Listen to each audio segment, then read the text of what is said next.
That's where you usually see me. We've got a good lineup tonight. You guys got all the All-Stars. We've got Zane Novak here. They'll be speaking to you first. Right after that, we'll have Cory Morgan, which many of you probably know from YouTube as well. And then we've got Mr. Chris Scott anchoring it all down. So we will get things moving. This is the first time I've been in this hall since I got married 30-some years ago. So it's kind of touching to be back here and seeing all you guys sitting on the floor that I first danced with my wife on. That's pretty amazing. I love it.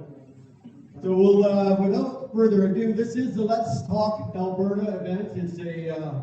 It's really just an information session. It's not one side or the other. It's just about information on where we are, where we'll be going, and what will happen if we do end up in our own country. So I did see that the washrooms are just back there. There's an exit there that's an emergency exit. Obviously, the door that you came in is another exit. And other than that, you're going to the basement. I don't think you want to go there if there's something happening. So there's another one over there. There you go. That way. So, okay, I see. So I guess other than that, I will now introduce Mr. Zane Novak, and he will take it from here.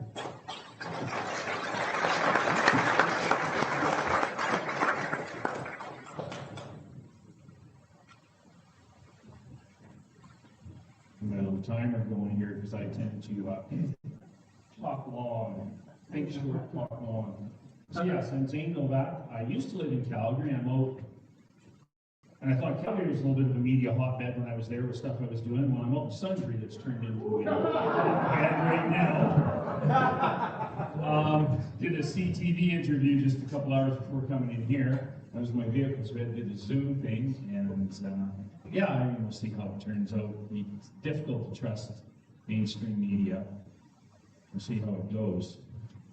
But the reason that I'm here, and I think the reason that you folks are in those seats, is we're concerned about our province, concerned about our country, and certainly concerned about our future.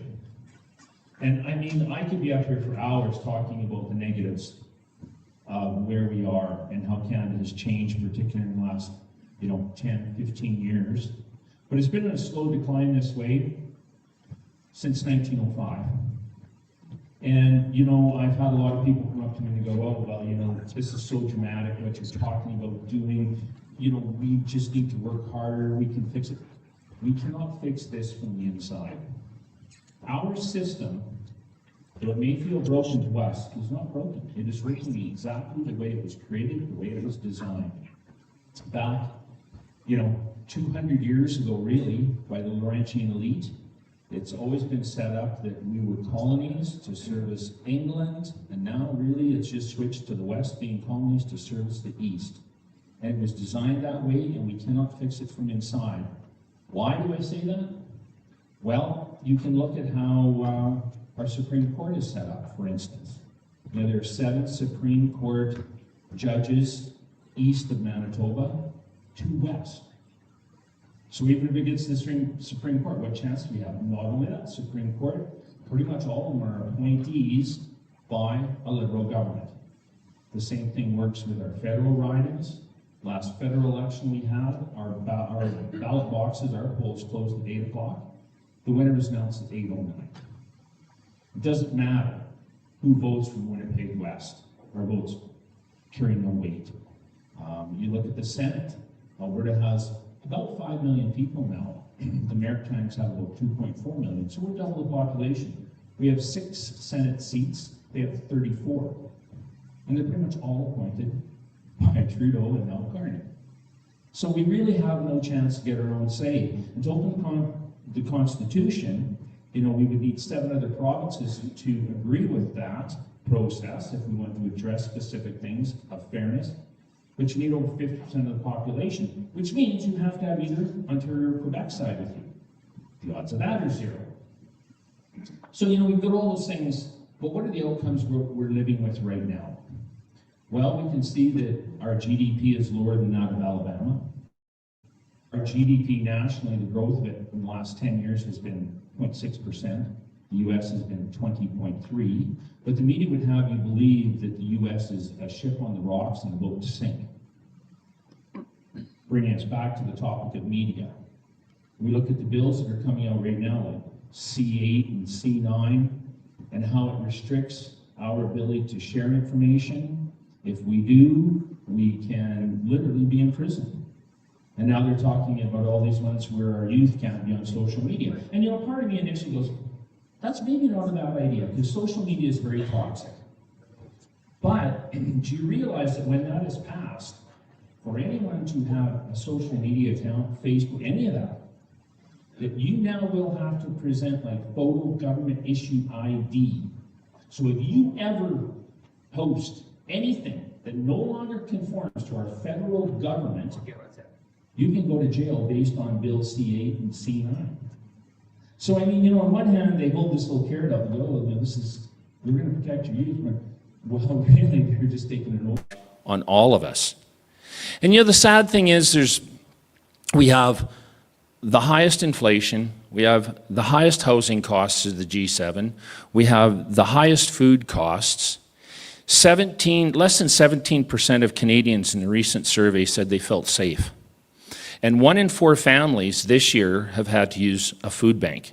I sometimes drive, I still have my class 1, sometimes drive truck for a friend of mine, and we haul in the city, and I used to go down 14th Street out in the southeast, and that is where the food bank is. And they would have individuals out there with the fluorescent vests and those 2 batons like you see at airports where they're directing the plane to come in and hook up to the passenger way. They had them up and down the street because cars are lined up and down 14th Street, northbound and southbound, to get in there for food. This is Calgary. This is the most prosperous city in Canada, and that's how we're affected. We can look at some of the other outcomes. We have no ownership of our land anymore. Carney came out with a thing called 2030, and it's his federal goal that the federal government would control 30% of the land in Canada by 2030. And he does it under the guise of, we're going to protect the environment, we're going to protect our resources for future. It's just a massive overreach. Whose land is he taking? Look what's happening in British Columbia with the UNDRIP, and what's happening with Indigenous folks taking over those areas where people have generationally owned land. And now they can't get a loan. They don't know if they own title. There was a trailer court there. They were given 30 days to evict. People have been there for 20, 30 years. This is the future that we're in. So this is all grim, right? This is all stark and harsh. But I want to end on a bit better note. Imagine when we win the referendum question about a referendum that could possibly lead to a referendum, because our famous premier just kicked that can down the road 3 times. But when we win this, what could Alberta look like? What would it look like? Well, we would finally have control over our educational system. Joe in Calgary here a few years back, the teachers, oh, sorry, that's healthcare, I lied. Healthcare, jumping topics now because I should have had notes. We could also revise our healthcare system.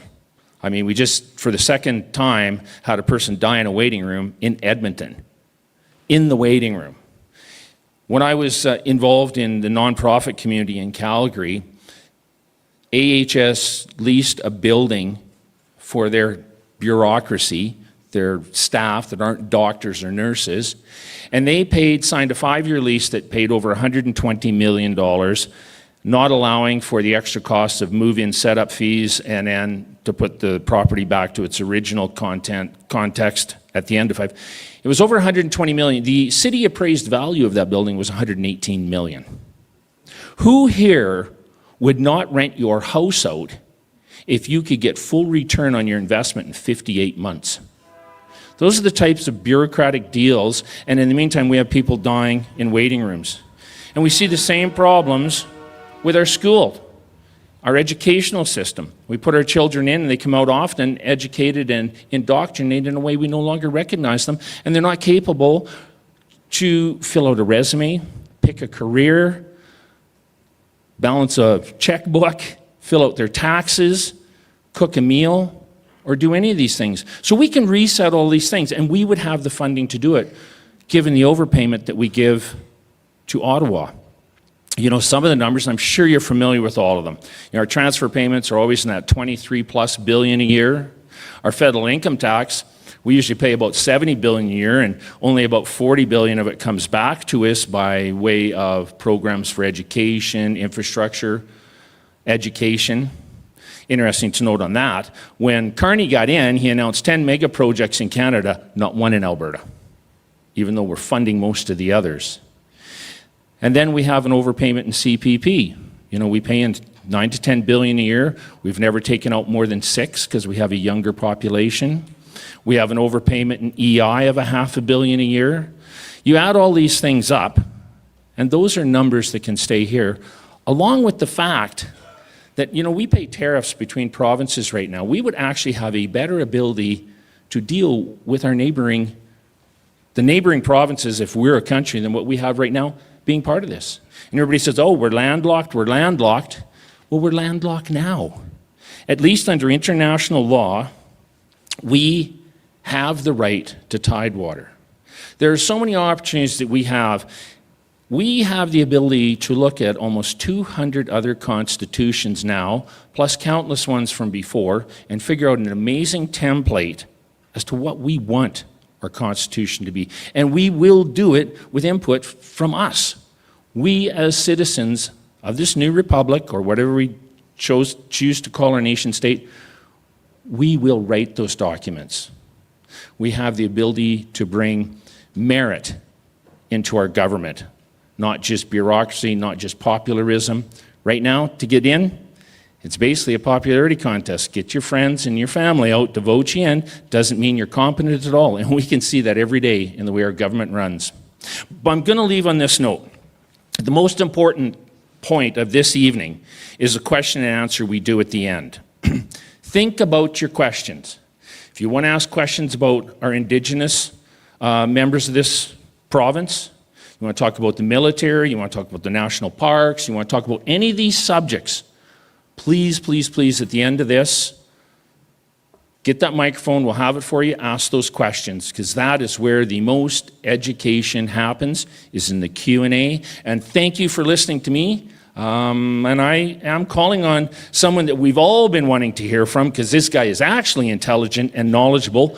Cory Morgan, I just love listening to Cory, because I learn every single time I learn new stuff. Come on up, Cory.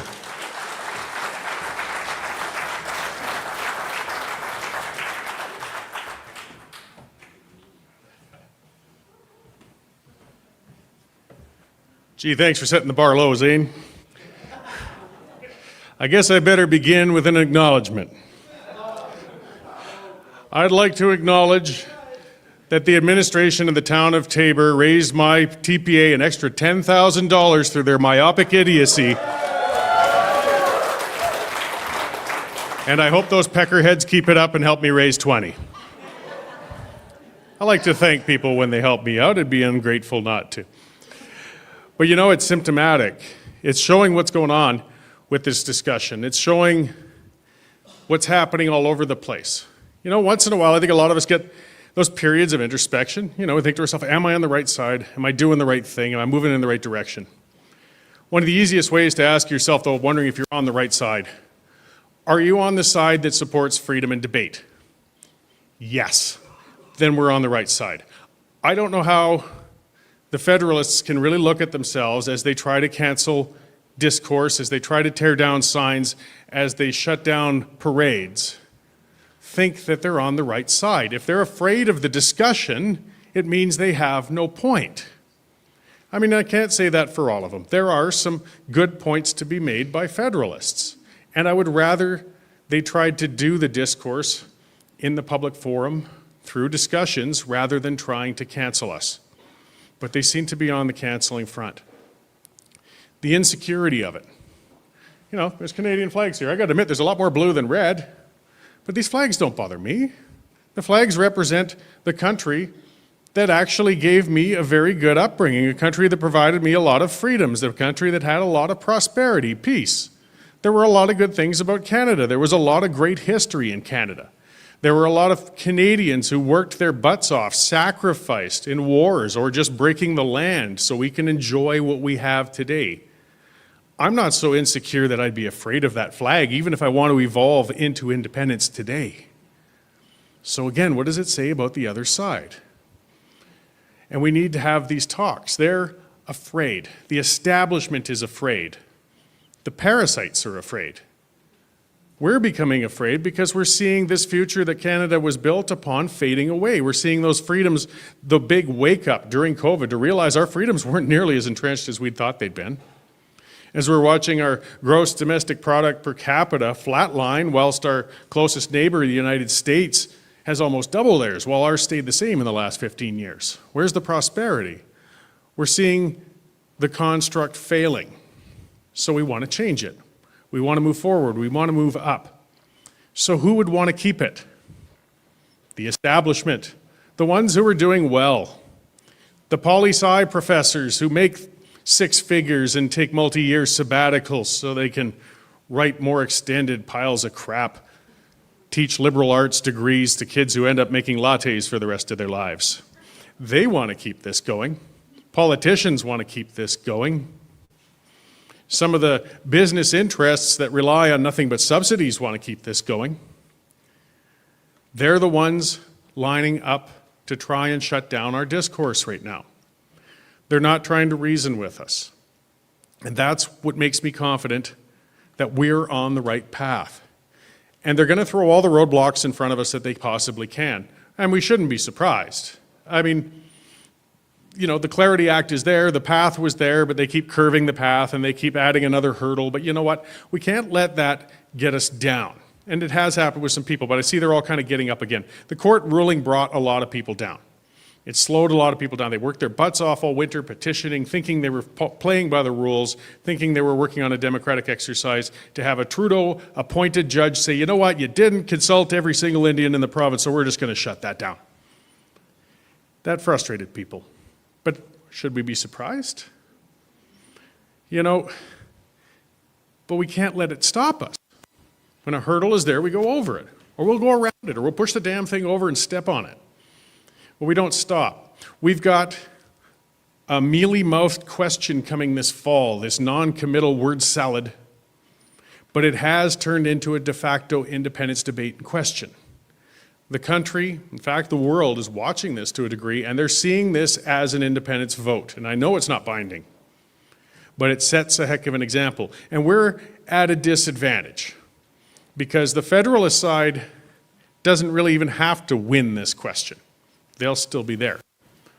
But we have to. If we sit back on our heels. If we say it was too unfair, it's not the right question, I'm too pissed at the government to worry about campaigning on this referendum and things like that, and we come in at 20% this fall on October 19th, we set ourselves back a decade in this movement. I mean, the movement's never going away. I think some people are finally realizing that. But it is going to have its ups and downs. We want to make sure the momentum is always moving forward. So yes, it's a stupid question. Yes, it's an unclear question.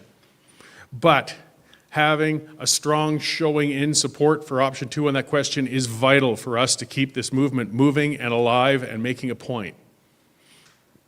And that's why the establishment is afraid. Why would they be afraid of a non-binding question when they feel they're in a majority position? Because they know they can't win the war of words. They can't win if we have those conversations. If enough Albertans talk with each other, enough Albertans start nodding their heads and realizing, yeah, it's time for some change. So they want to shut down the debate. So in Sundre, we see what's going on, right? Tabor, trying to pull down billboards. My website, the amount of hacking attempts it's had against it in the last 2 weeks. And it's funny because some geeks are probably really scratching their head. Why is this ugly ancient WordPress site still sitting up there even though I've thrown everything but the kitchen sink at it? Well, it's actually hosted by the company that used to host the Conservative Party of Canada website. So keep at it, guys. But it's fine. But it shows, again, their mindset, right? They don't want to debate. They want to shut us down. The closest thing we had to a debate was with Jason Kenney. Speaking of the establishment, speaking of evolving the wrong way. I mean, there were 2 Jason Kenneys. I remember the Jason Kenney of the 90s, the Reform Party Jason Kenney, the Canadian Taxpayer Federation Jason Kenney, a smart, hard-working, conservative man who did a lot of good things. But then we sent him to Ottawa, and he became Ottawashed, as so many of them do. When you get into that cloistered world, it doesn't matter how good the person is. If they've been under that dome in that establishment for a couple of decades, they are not going to come back with the values you sent them out there with. So I talk about with people in politics saying, I want to go into federal politics. Why do we want to send more good Albertans over there? It's not doing any favors. And now Jason Kenney's lost what he was there for, and he's now invested in protecting the status quo. He's a smart man. He's a good communicator. I will speak more about Jason Kenney on this cause than I will with Thomas Lukaszuk, because Lukaszuk's a nut and he puts people off and he's creepy. So keep purring, Thomas. You're not helping the other side. But Kenney is one you got to watch for. Kenney is smart. The debate, if those who watched it with Keith Wilson and Jason Kenney, and you wanted to throw things at your screen because Kenney's not saying anything. He's fear-mongering, and he's playing on emotions. Yes, he is. Well, why is he doing it? Because it works. That's why he's doing it. So we've got to learn how to counter that side. Don't worry about Lukaszuk. He's just trying to earn money for his next cell phone bill or something. Yes, I don't know how he ran up 20,000 in Poland. How much Polish Girls Gone Wild do you have to stream to run a bill like that? But Jason Kenney and that emotional case. So this is kind of, for some who've heard me talk, this is what a lot of my focus is, my focus in my book, my focus on things like that, in that we're dealing with a very personal issue to a lot of people. Not everybody who is still emotionally attached to the concept of Canada, sentimentally attached to it, they're not stupid people, they're not unreasonable people. They are a large segment of the people. They can be moved, but it has to be done delicately. It has to be done with multiple interactions. It has to be done with a strategy. And it has to be done by us interacting with them. Personal conversations with people we know and trust. That's how you change a person's mind on something that's a sentimental thing. I can coldly point out that Canada is just a contract. You know, it's just a constitution. It's just a creation of people. Well, that people don't feel that same way necessarily about it. And I sound callous. I mean, a marriage document's just a contract too, but divorces tend to have a lot of emotion attached to them. So you've got to talk it out, and it can take multiple conversations. And people will move. We need the facts and figures because people have a lot of questions, and we want to be able to answer them honestly. But we also need to address their concerns. The thing is, all roads do eventually lead to independence. We know that. So if we can get the discourse going, we have those conversations, they will lead themselves to the same place we are. We're just there to facilitate the discussion, not to tell them what to do. We got to do something that's counterintuitive to a lot of us, to a blowhard like me. We've got to ask them rather than tell them. What is your concern? What are you upset about? What do you see in the future? And everybody does have a concern. If you're having that conversation, whether you're at the bar or the soccer game or wherever you might be, at the family dinner table, don't ruin supper over it if it's going to be a fight. Use those opportunities when you see them. Ask them. And they will have concerns about freedoms or prosperity or their kid coming home every week claiming another gender or whatever it might be. And then start discussing where's the solutions. And that's where eventually they're going to lead themselves down the same path that we already have. Wow, I can't fix this within the system. This isn't an existing rule book. And they will bring themselves to the conclusion of independence being an alternative to choose this October. But we have to do it. We need to do the door knocking. We need to do the flyer drops. And we certainly get signs out there. But signs don't change people's voting intentions. But what they do is bring out the conversations and take away the fear, the stigma. They're trying to make us ashamed to show the Alberta flag. They're calling the Alberta flag controversial. How insulting. You know, this is not a contemporary Confederate flag, you clowns. And I won't let you sully it. Though Chris sort of does with that shirt he wears everywhere. But, or Kerry, I should say. I'm getting my names mixed up. All you K sound things are the same to me. But those flags, the signs, part of what motivated me to do that. And some of who have watched my videos might have heard me talk about that. I had one guy who did contact me. He donated almost $1,000 to my third-party advertising. This is a very dedicated person to what we're doing. That's a good chunk of change for most of us. And I said, great, can I get a sign on your lawn? No, I don't think I can do that. Wow, you know, you can cut a check for that, but you can't put a sign on your lawn. That's got to change. And I'm not going to get on his case and try and force him, but I'm getting a lot of that from supporters saying, well, I just can't, I've got a neighbor who's just going to lose it on me if I do it. Or I don't know what the person down the block will think. I know, it takes a first step, but that is what will make people feel more confident. The more blue shirts they see, the more vehicles with stickers, and most particularly the more signs on lawns, because that's a person making a statement. That is a person saying, I'm willing to be open and just stating that I'm having this discussion, I'm having this idea, and this is where I want to go. And if a first one on the block leads to 3 or 4 on the block, they will spread. We know from polls, I mean, we have work to do. This is a minority position. But we can move that needle. But the polls even show, even some of the worst of the polls, we're looking at least 3 in 10 people pretty solidly for independence. So people worried about putting a sign on their lawn, well, sure, 2 of your neighbors are going to be ticked off, but another one's going to be thrilled. That adds up. You're not alone. And that's what these signs are about. They're signaling to other people you're not alone. This isn't a stigma. This is something we can discuss in the open. And we have to discuss in the open.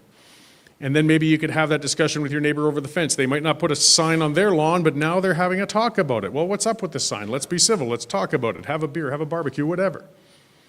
But we need to return this to the civil level, the one-on-one level. The defenders of the status quo are not being civil. They don't want us to have these conversations. So they're trying to shut it down. So it's up to us to keep that foot in the door and not let them slam it, not let us feel like we should be ashamed to show a flag, to put a sign on our lawn, to have a discussion, to have it on your truck, to have a float in a parade, to put up a billboard. But when they're afraid, it means we're on the right track. So we've got to take it on. It's up to us. The people here tonight are the movers and the shakers. The reason you came out on a night like this was because you want to do something. Or at least you want to listen. You want to talk about these things. And these are the ones that spread a movement. And this has been a great turnout on a night like this. So the other part of these that I love, that Chris has put together, not Kerry, he doesn't do anything, and there's such great interactive experiences. They really are. I learned something at every one of these. People come with questions, comments, ideas that hadn't occurred to me. And we all come away with it a little better educated, a little better able to talk to our neighbors, our family members, our coworkers, whoever we may, so that we can keep this organic movement going. We got 4 months. It's a lot of time and it's very little time at the same time. So it's going to pass quickly, but we still can get on it. So again, for some of those folks, it's been 2 weeks, where's my sign? I'm getting to it, guys. We got 4 months, come on. We're getting there. But this is the seeds. It's going great. We've got the momentum. We can't get dejected. I know the Premier's not cutting us a clear path. She was never going to. But let's just get out there, make this statement, win that referendum, and then carry on this movement as far as we have to, as we will. So thank you all very much. I'm going to hand this off to, looks like Marty is going to come up and chat for a little while. A surprise guest, Marty up north. People are familiar with that social media titan and warrior of the roadside petitioning stand. So I will leave the mic to you, Marty, and looking forward to hearing from you. Yeah, thank you. I didn't come here to speak, but I do want to say a few words because. So first of all, I want to introduce my beautiful wife, Karen. So Karen, stand up, please, for a second. She doesn't want to, but so Karen and I estimated that we spent about 120 hours each on the side of the road. So we had a very popular pop-up at the corner of 1A and Bear Spa. So about 120 hours, 40 days, 4 or 5 hours a day collecting signatures. We had set ourselves a goal of 1,000 each, and we came just short, 700 signatures each. And to be honest, the ruling that occurred and the fact that those signatures are sitting in Edmonton and are not being validated was upsetting. It was upsetting to me. This is my first public speaking since April 29th. And it was upsetting, but after, I just want to emphasize what Cory just said and what Chris is doing and everybody else, right? It was upsetting, but I'm not discouraged, right? And even when I was on the side of the road, trust me, we had a lot of people who would come around and say, like, what are you doing? Do you think this will succeed? And I always said, do you honestly think I would have spent 120 hours on the side of this road if I didn't think I'd succeed? Or more importantly, if I didn't think this was important, this was existential, like our livelihood in this province is threatened. So Karen and I decided to do something about it, as you folks are doing, as Cory, as Chris, as Carrie, as everybody else is doing, right? So that's just my message today. I just felt I wanted to say that. It was a temporary setback, but I'm not discouraged. And the fight goes on, and I completely agree with Cory and others on this one. We have to be united now. We have to be a bit smarter about what we've been doing. And we have to continue to treat this as an existential threat. We have to get a really good showing at this referendum. Otherwise, we could set ourselves back for a decade, and I don't have it in me to spend, another 120 hours on the side of the road. I'd rather do this instead. So anyways, thanks for coming out. Thanks, guys, for organizing this, and thanks for hearing me.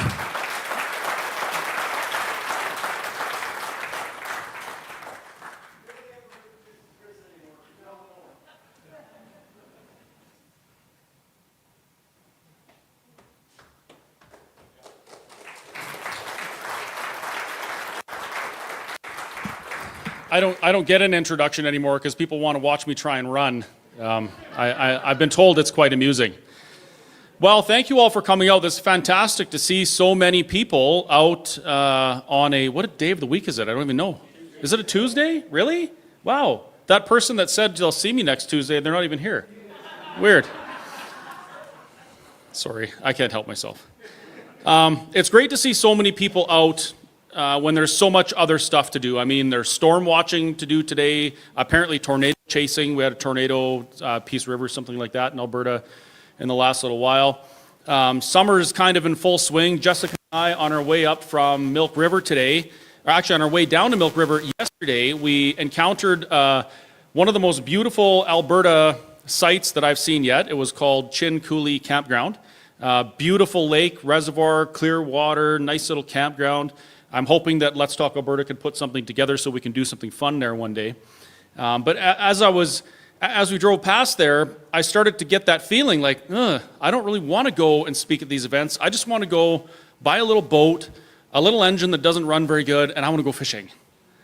I want to go get a little camper, and we can go out for the weekend and just let the world go around us, and we can enjoy nature, talk to each other, and not think about any of these things. And that was really, it was emotional for me. I really am getting, I want to go do those things again. And that's what most people are doing right now. They're enjoying Alberta, because this is probably one of the most beautiful places to live. It really is. From the prairies to the mountains to the rivers and the lakes. I mean, we really have it all here. We're very blessed to be here. And I understand why when summer rolls around, people just bail on all of this, most of this type of thing, and they enjoy life. Because that's what we're supposed to be doing, right? We're supposed to be enjoying life. We're supposed to be getting together and having fellowship with each other, being human beings, and enjoying our surroundings. Thank God that I enjoy doing this stuff as well, because it's not quite so bad me missing the other stuff when I get to come and hang out with some awesome people like you. So it's not all bad.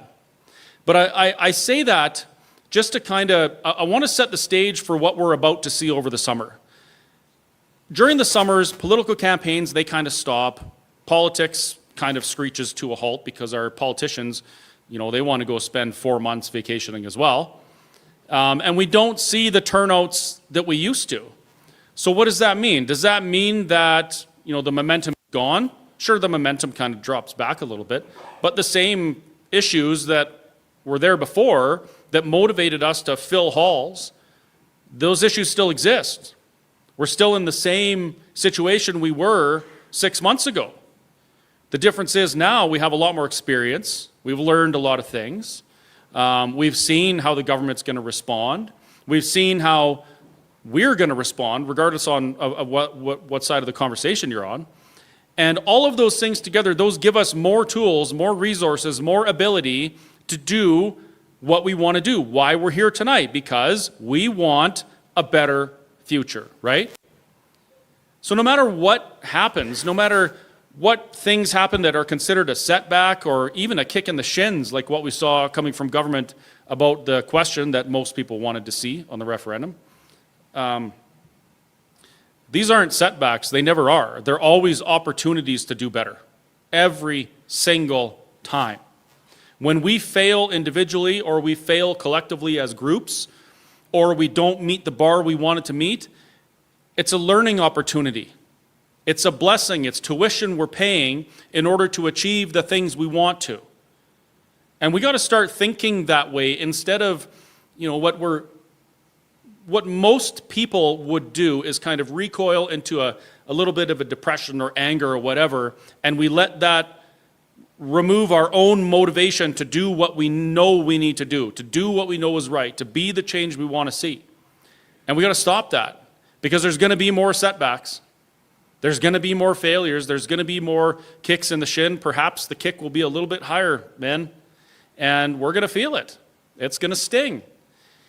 But if we start thinking about all of these things as opportunities, as learning experiences, on how we can do something different and keep moving ahead towards the goal that we want to see happen, everything's a blessing. Now, you might notice that there's some Canadian flags behind me. There's some on the table. I would encourage you, if you want, you can buy a beautiful Canada hat with a maple leaf that doesn't represent Western Canada and nobody voted for in Western Canada. But hey, it's kind of what we grew up with. I point that out because I want people to understand my goal here is to have people come to these meetings, to these town halls, who disagree with what the majority in this room would advocate for right now. I would be so happy if some very pleasant Forever Canadian people set up a table and they had some Forever Canadian signs and shirts or whatever, and they would engage with us to explain to us why they take the position they do. I legitimately want to hear from people that disagree with me. And I'm not saying it's always going to go well. I'm not going to say that we're going to change each other's minds, but I do want to have the conversations. And that's what Let's Talk Alberta is about. How great would it be if we could do that thing again where we all got together and we talked about the things that were important to us in order to get the best conclusion or take the best path? Wouldn't that be fantastic? A lot of the Forever Canadian folks, they have legitimate concerns. They have legitimate grievances, as do the Alberta independence-minded people. And I think a lot of times, you know, those grievances or those concerns or where they want to go, it's actually the same thing. We just have a different idea of how to get there. And it is true that, I mean, I've heard that sometimes I'm wrong about things. I've never experienced it yet. Sorry. I'm not so bold as to believe that everything that I think is exactly how things should be is the right path. Of course, I'm very passionate about my opinions. I share them freely. I advocate very strongly for an independent Alberta. I say that Alberta independence is necessary and inevitable, but that doesn't mean that I'm not going to have a conversation with somebody who disagrees with me. I want to know why they disagree.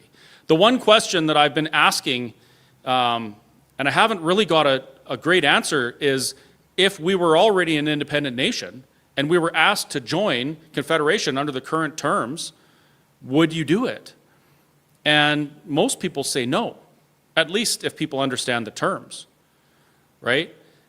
The other question I like to ask is, you know, can you please give me 2 reasons, even one reason, why Alberta should specifically advocate for the status quo?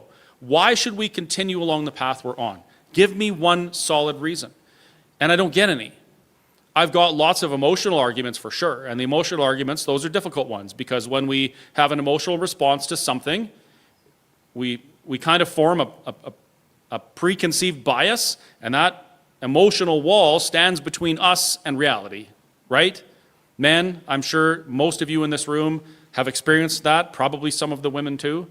And I say men because I'm a man and I can speak to it, whereas I am not a woman, and I can't even define what a woman is, apparently.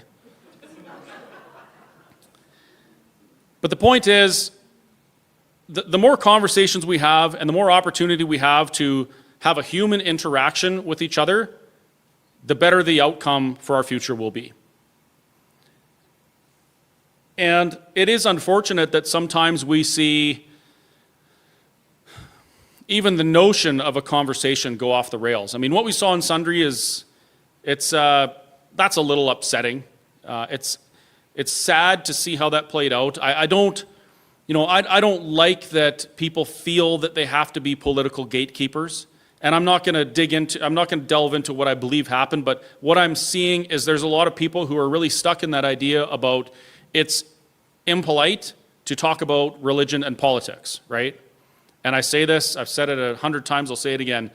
Politics affects your life from before you're born until after you're dead. And then after you're dead, it puts the little greasy political fingers in your loved ones' lives and interrupts their mourning process. And then religion, that affects your eternity. Everything else until the end of time, which may not end. And I think knowing that, those 2 things are really important to talk about. Like, why would we not want to talk about those things with each other? Why is it considered impolite? I do have a theory, and my theory is, as people, average people, I believe that we've been manipulated by the machine to keep us as subjects and keep us in check, so that we don't change anything. I believe that we have been made to feel that talking about these things is wrong or impolite, because when people talk about things, they change the world. How many stories do we know about things that have happened over history where people have met in coffee shops or in barns or around kitchen tables and come up with ideas that completely change the world? That's what Let's Talk Alberta is about. Facilitating the conversations that we were always meant to have. It is not the politicians that get up on a stage like this and make a bunch of promises and tell you they're going to do this and they're going to do that. Oh, I'm going to lower your grocery bills. I'm going to lower your utility bills. It's not those people that are going to change the world. It's us getting in rooms just like this, having conversations. And then afterwards, when you leave this room, I want you to be encouraged to take conversations wherever you go. You know, be the guy that starts the conversation at the coffee shop with a bunch of old farmers. Be the woman that strikes up a conversation, you know, in the lunchroom at work about these things. Talk to your neighbors and your friends and find out about the things that concern them. And learn. Learn as much as you can.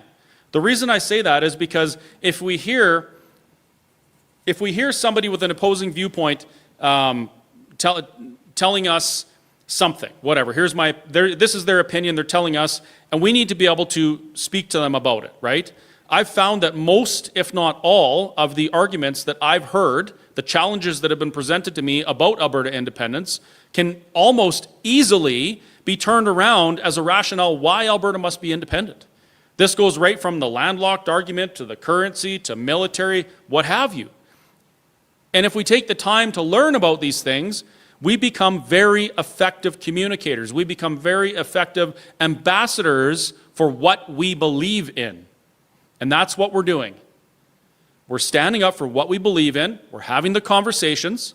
We're listening to the other side. And then eventually, we're going to actually be asked a legit question, a watered down, what did you call it, mealy mouth question at that, but it still kind of reflects the will of the people. And I've said this at the last few Let's Talk Alberta events. I'll say it at this one too in case you missed it. That question that you're going to be asked and the potential subsequent question on Alberta sovereignty that will have constitutional teeth is probably one of the biggest blessings that you'll ever receive in your lifetime, at least in the political sphere. The ability of people to answer a question of self-determination in their nation, province, region, whatever, is a huge deal. This is something that thousands, hundreds of thousands of people, millions of people across the world have sacrificed their lives for. People just like you have watched their sons or daughters go to war to get the opportunity to answer a question on their self-determination. And we're going to be handed it on a silver platter. How amazing is that? That's why we put some Canadian flag things up. Because I don't like the structure that Alberta finds itself in within Confederation, but I sure as hell appreciate that we live in a place where we can pursue this freely and openly. I mean, thank goodness we don't live in a place where the government can lock us in our homes and tell us we can't go to a coffee shop and talk about things political, right? Wink, wink, wink. Yeah. Anyway, that's all I've got for tonight, but I just want to encourage you in the opportunity that we have in front of us. And I want to make sure that you also know that with that opportunity comes a great responsibility, a moral obligation, if you will, that we do everything we can, we learn what we can, we learn to be effective communicators, listen to the other side, present the best case for what we believe is the best future for Alberta, and then we go for it. And we don't stop, no matter what, no matter who tells you you're a dirty seppy, no matter who tries to shut down the conversation, we don't. We just continue the conversation, and we do that thing that's on the cup, which says, oh yeah, by the way, those are for sale. Let's talk Alberta. Thank you very much. Oh, forgot to And mention. just 1 second, Max. Okay, I forgot to mention, as nice as it is to come and meet for these meetings and visit, it does cost money. So we're going to pass around the little church collection plate thingies. If you feel inclined, please stuff something in the box. Not Kleenexes. We had to clean those up once. That wasn't fun. But what you're doing when you put something in that box is you're supporting the conversation. You're supporting our ability to go out to towns like this, get people in rooms, and talk about the things that are important to Albertans. And if you're watching online, you can go to letstalkalberta.com. There's a little donate button there. You can use that. Or there's e-transfer options as well. And I've said this before, and I'll say it again. Let's Talk Alberta is solely on my shoulders. I mean, the responsibility of it. I'm a sole proprietor. We have lots of volunteers that help out with everything. But at the end of the day, if something is amiss, it's me who's in the hot seat. So if you want to donate to Let's Talk Alberta, and you trust that I will be a good steward of your financial contribution, please do so. If you don't, do not give me your money. We do this on a trust basis, and the people that support us, they know that we're going to do the right thing, and we appreciate that. If you're not in that camp, donate to somebody else, and I'm sure they'd be happy to have you. So we'll be back in about 10 minutes for a Q&A. Please feel free to grab a coffee. I see somebody brought some cookies that I'm going to go get if you don't get them first. And we'll answer your questions. We'll take your toughest challenges to our opinions and just have some conversation. Thank you very much.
Hey everybody, I remembered to bring a microphone with me, so I'm assuming that you can probably hear me. The little green dots are lighting up in the audio thing.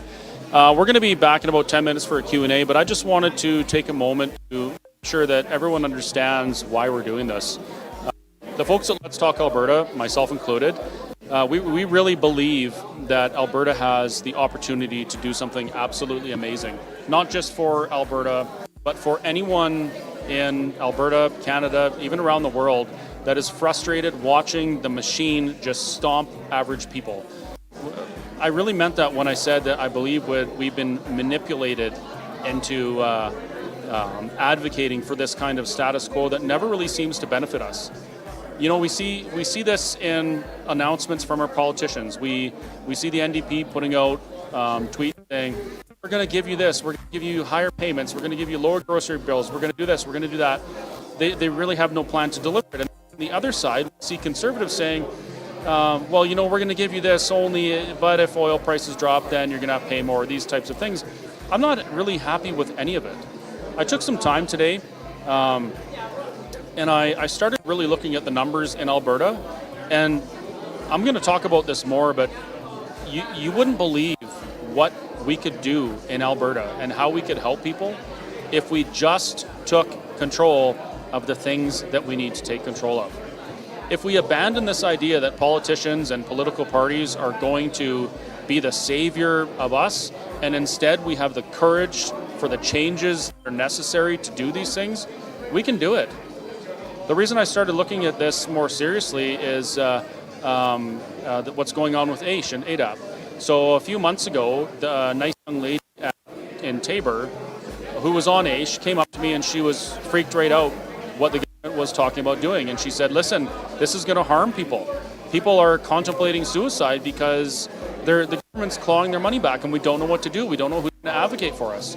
I reached out to Minister Nixon and I actually arranged an interview with them to talk about some of these things, and then they never got back to me. I would have loved to talk about the current government plans to not leave anybody behind, but I never got to have the conversation. And now in the news we see a disabled man, obviously some mental health issues, I don't know the full story, but committed suicide because July 1st, they're clawing back AISH payments that don't even cover the cost of living right now. We don't have to do that. We don't. We have probably, I would say, a good 30 to 35% of our bureaucracy in Alberta doesn't need to be there. We're paying people to do jobs they don't need to pay because of ongoing nepotism and corruption at all levels of government. And I have a plan for that.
Max cut my mic. Now it's back. Anyway, I was going to say, we'll talk more about this later. This is one of the things that Alberta needs to talk about. See you in a few minutes for the Q&A.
All right, looks like they're on their way up.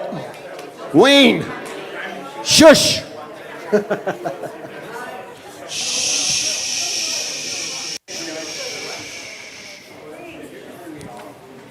So we're about to start the Q&A session, guys. So the way it's going to work, for those of you who are not aware of the formula, Mr. Albertan was going to hand the mic, okay? Guys. Shh. So basically, he's going to hand the mic.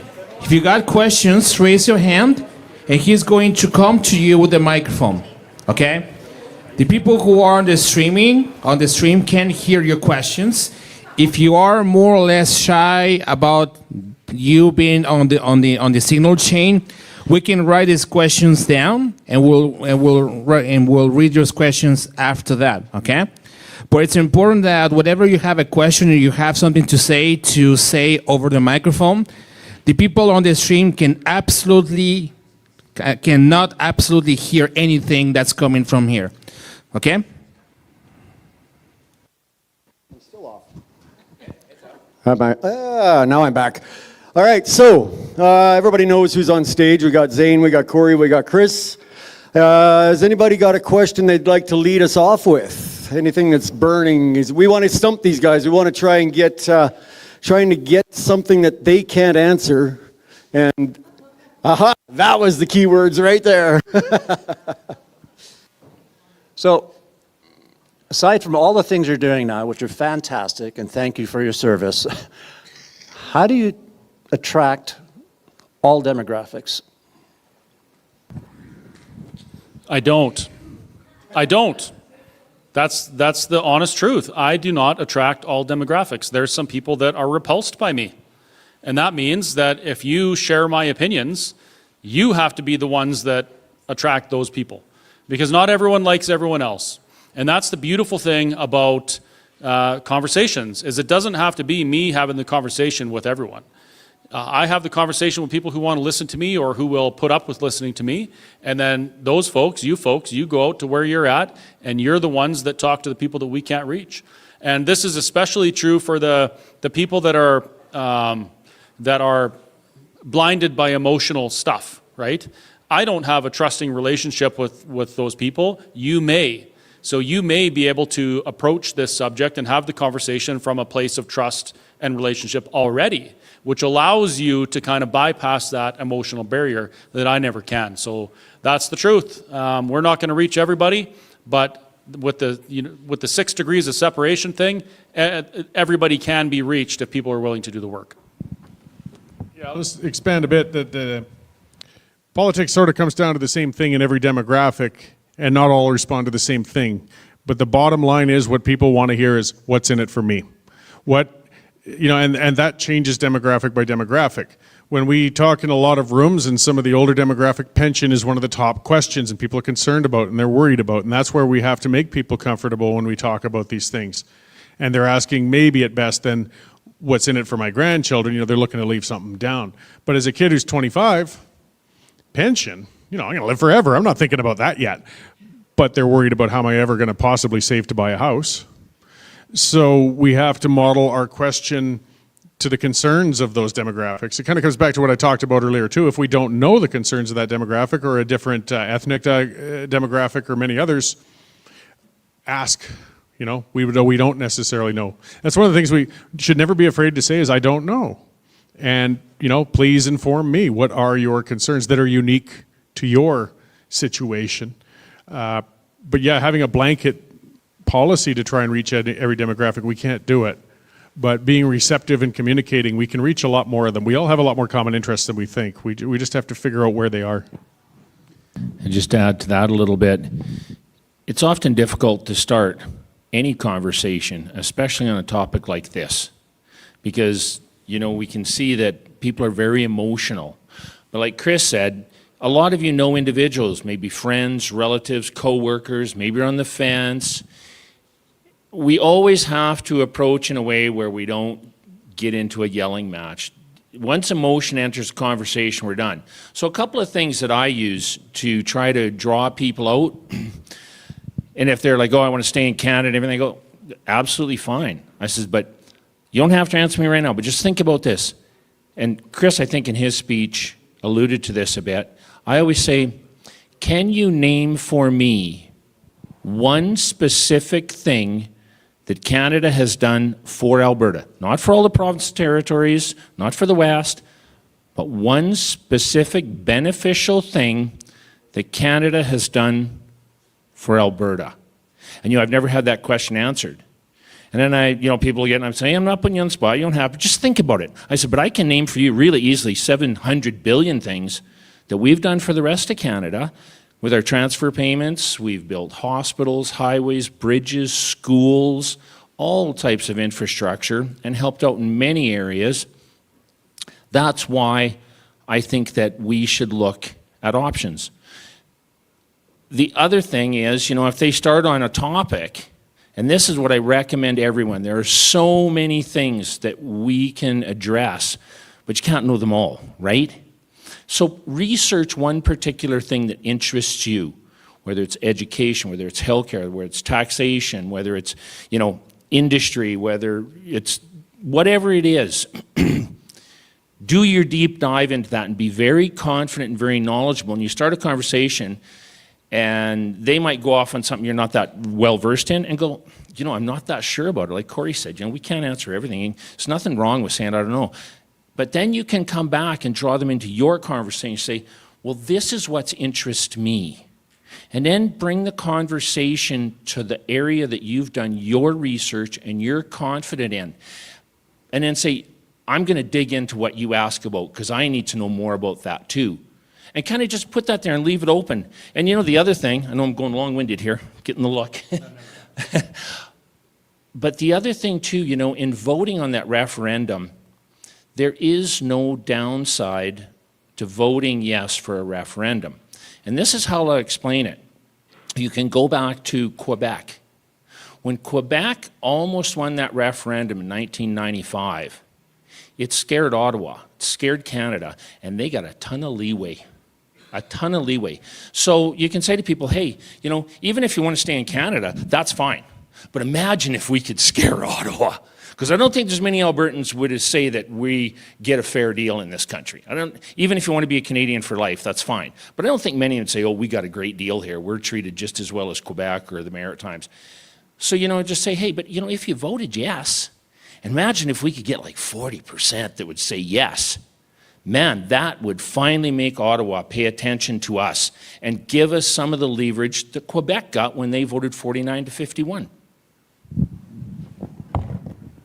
I have an online question here I'm going to address.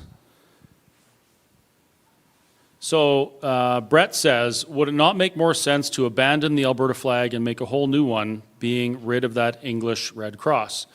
Now, there's some people that have a problem with the Alberta flag. I don't. There's some people that have a problem with St. George's Cross. I don't. I don't believe it's evil. The Alberta flag represents something for me that it might not for you. I understand that people may not share that opinion, but I would suggest that maybe in a new nation of Alberta, we redesign the flag. Wouldn't that be a great thing to do? Of course. Why wouldn't we look at that? But for now, if you dislike that, there's plenty of overpriced merch over there that the lovely Jessica will be happy to sell you that is a different design that has nothing to do with this current thing. So, and also, for the viewer that put this question up there, he seems kind of angry that we're using it. I would suggest start your own initiative. Design your own emblems, hold your own town halls, and bring people advocating on a different flag. Right now, that's not our priority. I think that's something we'll look at in the future. But it's I don't know. I actually kind of like the flag. So We have Heather here with a question. Hi, thanks for listening. I just have one quick thing I'm thinking. Some of these signs say, let's send a message to Ottawa. I'm quite concerned that that is a mixed message, because my understanding is we're done talking to Ottawa. We want them out. And I do love these signs that say choose Alberta, but I am quite concerned with the mixed messages that we're sending. Yeah, well, the reason I've modeled those signs, which is a fair question, is that we don't have a yes-no question. We don't have a binding question. In fact, the very best thing we can get out of this referendum is to send a message to Ottawa and potentially start moving things towards a real and binding question. So at this point, we've got 4 months to convince as many Albertans as humanly possible to choose the vote to move this forward. And many, if not most, I mean, people particularly in this room, we want out. That's why we're at it. That's why we've been doing it. But this is a question that actually people on both sides can choose that option. If they're looking to send a message at this point, and those of us who are sending a message that we're already out the door, but it's just, it's to both benefit to have a strong vote on that side of that question. So I just wanted to broaden the appeal for people to choose that second option when we get to a real referendum, and we're going to get there one day. and it's going to be a stay or go, it's going to be a yes or no, then it's not going to be talking about sending a message. It's going to be talking about full independence. But that's the rationale I had behind putting that on. So I'm not trying to dilute from the messaging or distract or be disingenuous. I just feel that this is something that I think people on both sides could vote. If we get a strong yes, then it's still incumbent on us to find those ones who just voted to send a message and convert them into the full, let's send that message of being actually independence. But that's why I tried to broaden the appeal with that messaging. And the other thing is, the path is the same. Whether you want leverage to change things and stay, or you want independence, or you want to become part of the 51st state, which we don't advocate for, the path is the same. It's a successful referendum on Alberta independence is required for any of those things. And that's where the unification is within the group of Albertans that believe that the status quo no longer serves them well. The path is the same. Once we reach that point, then each different group can advocate for their different opinions. Maybe they can change each other's mind and continue the conversation and move on from there. I do have another online question, and I think this is a good one for Cory, if you don't mind. So somebody asked in the comments, why would people stay? Why would Alberta want to stay in Confederation? What has Confederation done? And Brett, the same guy that asked the question about St. George's Cross and then accused me of grifting, even though I'm a capitalist selling products, totally different thing.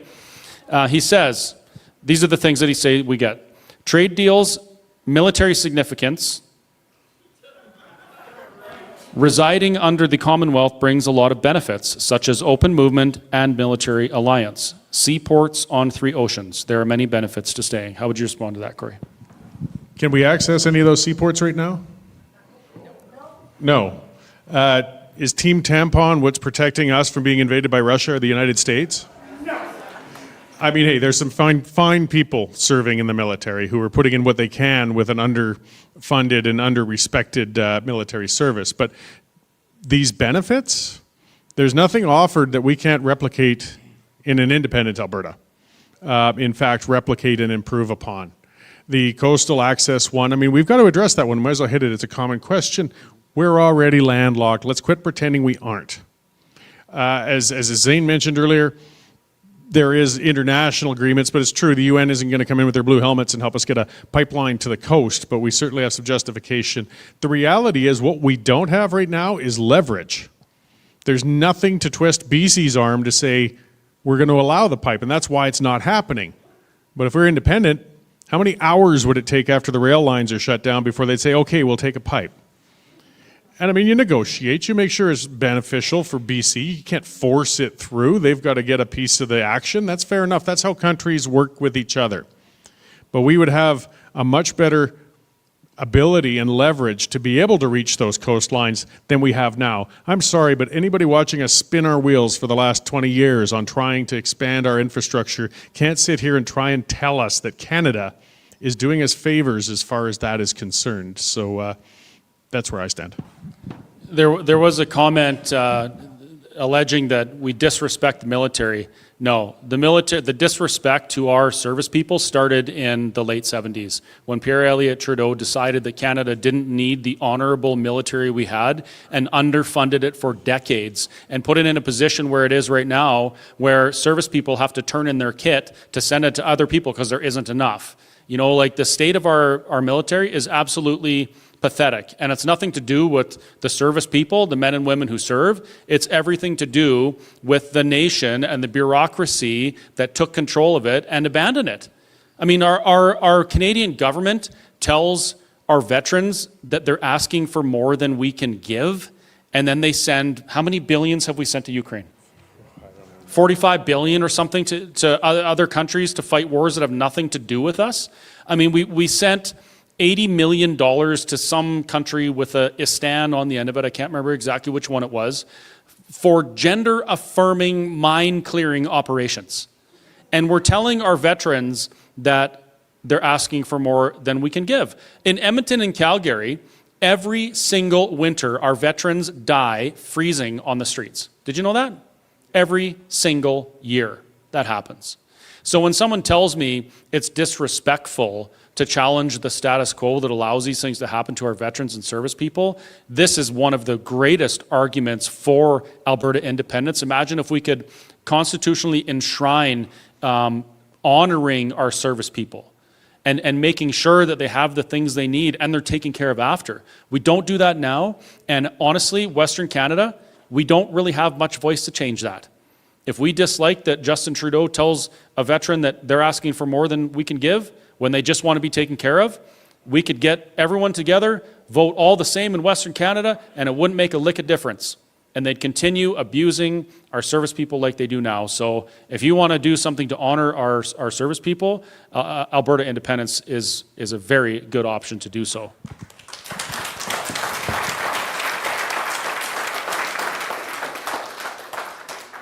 Hey guys, I got Thomas here. He's got a question for you. Actually, I've got a question, but it's really more of a challenge. There's several things that we all agree on. One is our shared love for Alberta. I mean, we all want this place to thrive. We've made our homes here. Our families are here. The other thing is, it's pretty obvious. We all share common frustrations. The third point is there's right in this room, there's about a half a dozen people that are leading their own charge. And right now we're a little bit like a kid's soccer team where every kid is chasing the same ball. And that's very exciting to watch when you're a young parent. It doesn't win games. And so my challenge is, how do we, and I know the reasons why, if we don't have one head, we can't chop it off. I've heard all those, and I agree with that, but it's a challenge to all these leaders. How do you guys get together, find common cause to unite people and get a consistent message out where people can hear it? Because there's a couple of things. It's well known, never bring facts to an emotional argument. I mean, guys, ask the guys in the room, right? Yeah. Don't bring facts to an emotional argument. And so the challenge is, why don't you guys all get together for a weekend somewhere? Chris has got great food up there. I've tried it. You can't eat it all. There's so much. Or somewhere down south, get together for a weekend, hash out 5 or 6 points that we can all get together on, and stop acting like a bunch of kids running after the same ball, because we all want the same thing. So how do we get together and organize? That's my challenge to you. So just over a year ago, an exact meeting like that was held with about 15 people who were predominant in the independence and political world. And I won't go into names, but a couple of individuals blew up the whole room, and it fell apart, and everybody stormed out. This has been going on since Doug Christie led the Western Canada concept in the 80s, unfortunately. Albertan independence advocates love fighting with each other almost as much or maybe more than fighting with Ottawa. Pardon me? I know, but there's a lot of things I'd love to see. And we need to strive for that. We have a commonality, but using the team analogy, I'd rather use like a football team. You're all going to the same goal, but you all have different positions and specialties. So, a running back has got their specialty that's going to do something. A quarterback has got another specialty that's doing something. They're all working together towards the same thing, and they can share their interests to a degree. They don't have to be a bunch of the kids running around. I'm specializing, for example, in just getting some signs out, because I just couldn't handle nothing happening, which is why I started that. But there's much, much more that has to be done. There has to be door knocking coordinating. There has to be organized advertising. And the hardest part that you did point out is consistency in messaging, because there's going to be different individuals. But just to kind of tie it back to some of the frustration, the early days of the internet, and it ties back to the flag, I wrote about that in my book when we had the early internet forums with a bunch of independent supporters. They broke out in a 2-week fight over what the design of the new flag of an independent Alberta would be. At that time, we were polling at about 6%, and these clowns wasted 2 weeks fighting over what a flag might look like in a post-independence. We have a heck of a lot more immediate stuff to deal with. So we got to stop sweating the small stuff, but it also just shows that prickly nature we have. We want to strive to work together as much as we can, but we also have to be realistic that to some degree it's going to have to be multiple groups moving towards the same goal. and hopefully not stepping on each other's feet or being that cluster of kids chasing a ball, because it is pointless. But I know what you're saying, and we got to try and stick to the common goal as much as possible. But to be honest, having known the players and everything that's going on this long, to try and hold a summit is going to look a lot like the one we saw last year. Can't hear you. Can you somebody get the mic, please? I agree with everything you're saying, but to use your football analogy, so we need a quarterback and a coach. Yeah. That's what I'm suggesting. Well, that's where the I analogy understand what you're falls saying, short. but I mean, I'm 73 years old now. I don't have time to look for another Peter Lougheed, right? I voted for him first time around. I understand. So we need to coalesce this wonderful movement, this energy, this raw energy, and bring it in some way that we can that we can convince our neighbors, because there's an expression, everybody loves a bandwagon, jump on, jump off. And let's get people jumping on the bandwagon. I disagree. I don't think that we need to have a leader to get behind with this. I think we each need to become leaders and bring the conversation with us where we go. That's the difference between what we're doing right now and what political movements do. Political movements, they look for a leader to tell them where to go, to bring them with them. What we're telling you folks is that we need you, not we need you, we collectively need to become leaders and advocate for what future we want to see.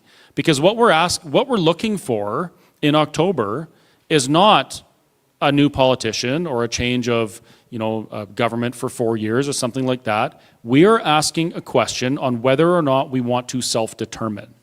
That doesn't require a leader. That requires individuals to ask themselves, is this situation that we're in right now, is the status quo what's best for me and my family, or is the opportunity to self-determine the best for me and my family? And then we become leaders. We become ambassadors for whatever our opinions are, and we bring them there. Once we get into the realm of we need a leader, we're begging for a king that may not be aligned with our values, right? Can you just get the microphone, please? I wasn't suggesting for one moment for a king or a leader. I was suggesting that we have a consistent message and that we don't get hung up on St. George's Cross or the military or something else. We come up with 5 or 6 strong points that everybody is beating the same drum, and we get some resonance going. Because I think you guys have much more in common than you do have not in common. Yeah, I agree, but you did say we need to coalesce behind someone to take this, so that's why I assume you're talking about a leader. Behind an idea. Okay, well, the ideas are here. I mean, this is, the talking points are very similar. Many people have different opinions as to what they want to see in independent Alberta, and we have different opinions because we don't know what the future will look like. Cory and I will say this, we'll say it every time. It might not be better. I can't guarantee you that. All I can guarantee you is that if we reach out and take this opportunity, we're going to decide what it looks like instead of someone that lives 4,000 kilometers away, right? That's what it's about. So the talking points, yes, you're going to see lots of different things. You're going to see lots of different people with different ideas or for military currency or whatever. But at the end of the day, the very first step required for any of those opinions to manifest in anything is that we take that opportunity to do that for the first time in history. Take the opportunity to make those decisions here rather than let someone else make them for us. So yeah, I understand what you're saying. I just think it's a little bit different. Unless we bring our neighbors along, we won't get to that point, and it'll be, I won't get another shot at it. Sure, You guys might be young enough, but I won't. I hope that by the time you've left this meeting, grab some trifolds, some information. I hope that you'll have some things that you can use to talk to your neighbors. That's the goal of the conversation. We have to remember that this is the first of 2 questions. We just got to get through this first question, and we've got to get as many different opinions and voices out there to guide everyone across this first question, right? After that, then we'll get more. You ready? Yeah. Okay, we got Eldon here. He's got a question for you. All right. I've been trying to get things going in Calgary here. I was chatting with Richard Anderton the other day. He's got one of the TPAs in town. Trying to get I guess, communication with the stay side. So one of the things that I've noticed is they all want everything provided for them in one single all-encompassing plan before they even consider discussing or voting to leave. That's from the, we need a new flag, we need a constitution, we need absolutely every aspect of a new country before we even go to a vote. And that kind of comes down to maybe the natives consultation as well. Everything has to be discussed 110% before we even go to the vote. I think that's ridiculous. My idea is, if we're not making these decisions together as a province, what's the point? We're not going to be any better off. Do you guys have any recommendations on how to cross that bridge, broach that gap there? Well, my thought on it, and these two gentlemen would be far more well-versed to answer this, but my thought on that is exactly basically what you said. If they want that all mapped out and laid all, that is just like frying pan into the fire. We are just jumping from one thing into another, and we, people like us in this room, will have no input into that process. So to go back to what Chris said, if we put all our effort into these things, right now there's just one thing we need to focus on. That vote on October 19th. And I would be far more hesitant to vote for that if someone in the back room, some academia and this and that had already mapped out our future for us where we have no input. Because that's the exact situation we're in right now, and what has it done for us? We had Laurentian elite that mapped out the future of this country, and it's put us under their boot for 121 years in this province. And do you think that if this was all mapped out, laid out, drawn up, constitution, all stamped and ready to go, that it would end up being much different? We need the input of people like this. Because when you get into the legislature, when you get into any of these roles, there's a thing called dome disease. And when you sit in a little locked room with a bunch of other peers or people just underneath you, they become sycophants. You don't understand what's happening in the real world. And we are the real world, and we need input to what our future is. But we can't do that if we don't get yes on that referendum question. Something just occurred to me. There is actually a plan. I forgot. Let's talk about the plan. So the plan is to put everybody in their little boxes, have full state control in a totalitarian regime where your words can get you thrown in jail, where somebody else chooses where you live, how you raise your animals, how much fertilizer you use, what you're allowed to use to defend yourselves. The plan also includes marching towards the New World Order with China. The plan includes a universal basic income because you can't afford your basic things anymore because inflation is out of control because of irresponsible, reckless spending and funding other things that have nothing to do with us. The plan includes limiting your rights so that if the government decides you need a medical intervention, they can come to your house and tie you down and stick a needle in your arm. This is part of the plan. Like this is a plan that we're looking at right now. Some of these things are being contemplated in the House of Commons right now. And at the end of the day, how much say have Albertans ever had on the plan that Canada has for us and everyone else? Almost none. So my plan is, for the first time in Canadian history, that a group of people, Albertans, take control of their destiny, manage their own wealth and affairs, and become the sovereign grown-ups in the room that they were destined to be. That's my plan. Everything else that happens after that, we have thousands of years of history to look at. We have all sorts of constitutions to review and see what worked best, what didn't work. We have all sorts of information at our fingertips on what we can do better, and then we get to decide. And the idea that 5.5 million Albertans couldn't collectively decide what the best future for them is absolutely preposterous. So there is a plan right now. I don't like it. I want us to write the plan going forward, and that's what a yes vote gives us. And just a bit of a different approach than what you were talking about, because another thing that some of the opponents of this have been putting out is to try and drown us in whataboutisms. And they're saying, well, you don't have a specific plan for this. You don't have a costed plan for that. You haven't designed your next postage stamp. You haven't told us how many square feet a prison cell is going to have in a new Alberta federal prison. They will drown you in all of that, and they are doing that right now. And they're saying, well, if you can't answer those questions, you aren't ready to become independent yet. And it's a nasty circular way to debate. And we got to watch for that. There's a difference when you talk to people between somebody who has some genuine concerns and questions or somebody who just wants to walk you down that garden path of 100 questions, and don't worry, if you answer all 100, they'll have 100 more by the time you're done. But there has been some groundwork done on this. Sheila Gunn Reid wrote a book called The Independence Blueprint. Quebec spent decades with academics, lawyers, journalists, all sorts of people, and they actually laid out all sorts of plans that covered many, many, many of those things. And it's been translated to English, and it's in her book. We don't need to reinvent a lot of those wheels.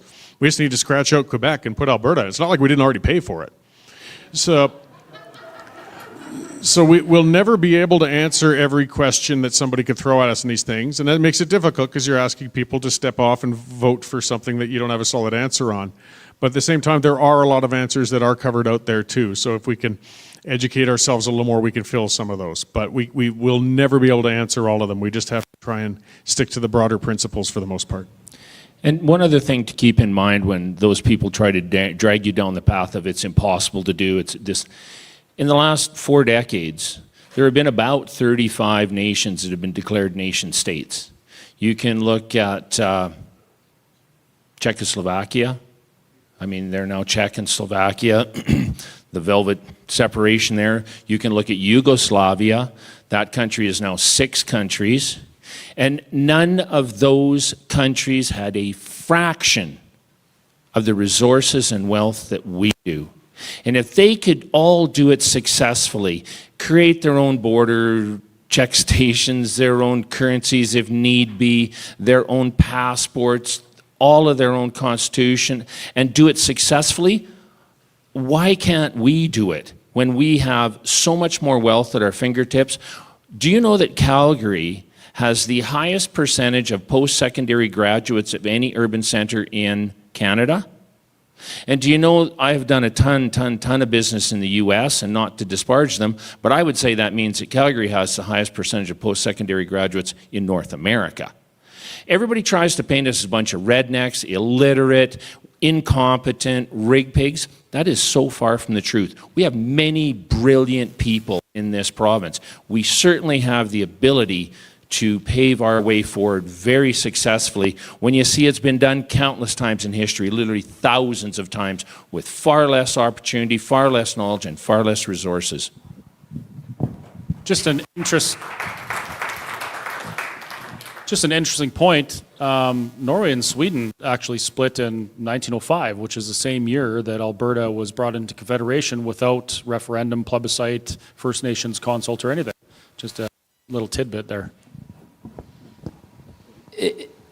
Interesting topic, and I live this all the time, right? So can I do a quick experiment here to help you with this a little bit? So you're going to meet people and ask them a simple question. I'm going to ask people here a simple question and answer honestly first, okay? I'm going to take you through a couple of questions, right? So are you happy right now with your life as it is in Alberta or Canada? Put your hand up if you're happy. Okay, so you're going to meet people that are happy. So you're so that's one group.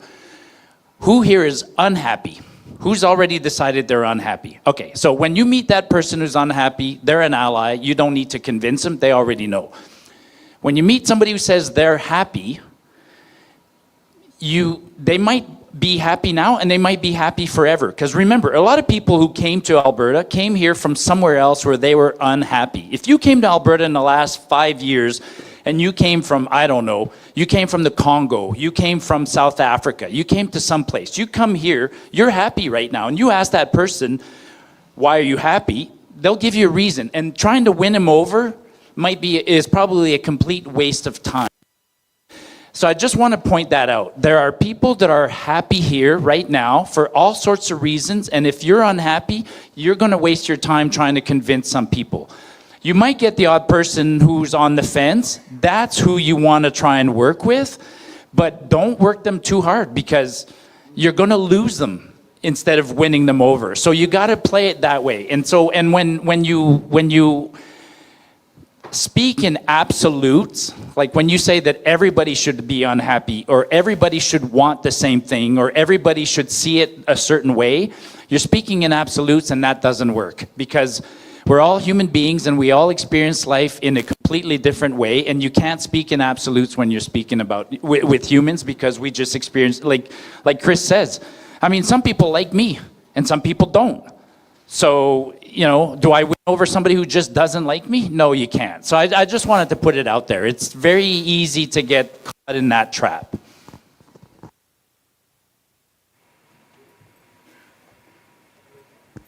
We have Happy Bridget here. Hello, everybody. I was just going to say, I don't know anybody that doesn't like you.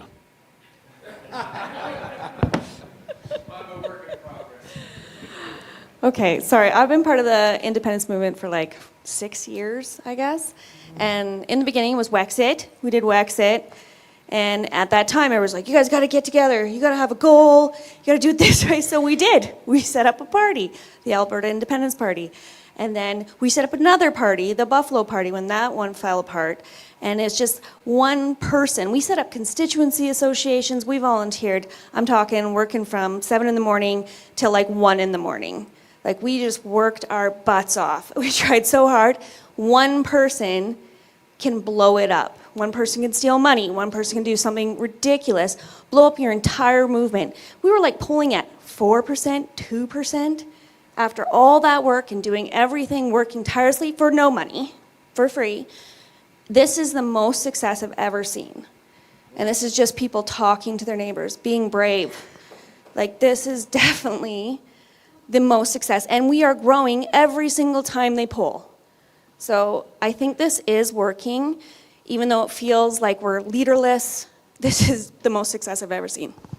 Sorry, not a question, sorry.